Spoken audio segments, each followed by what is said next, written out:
are moving objects from our storage facility, which is about a mile from the main museum, and we're moving them for Pilot 1, which is one of our experimental galleries of high-density objects, this one focusing on domestic life. So currently in the back here, and a couple more loads that we have to bring, we have representation of stoves dating back as early as before turn of the century, 1880s, 1890s, all the way up through about the 1960s or so.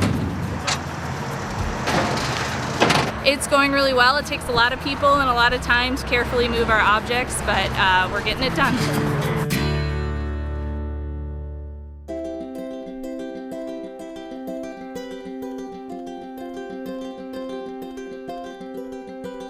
Good question. What is this?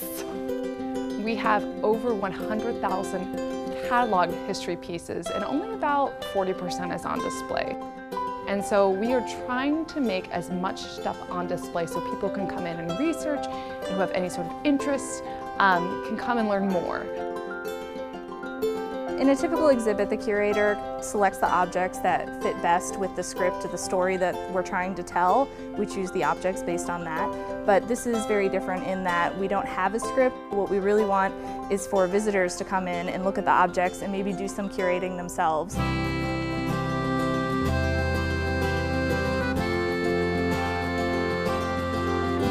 It's not stuff that necessarily, I wouldn't say this is necessarily the sexiest stuff that you see in our collections, but everybody has cooked before, everybody has a kitchen.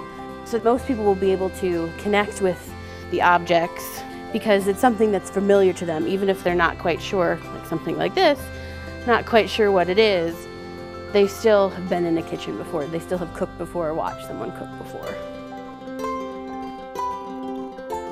So one of the interesting things about this pilot project is that we're going to allow the public to interact with some pieces from our education collection. For example, some of those pieces can be found in this log cabin that I'm in right now, and hopefully some of the younger visitors will be able to make some connections to their own life at home. The interesting thing about this space is that it's going to continue to change and evolve based on what we hear from our visitors.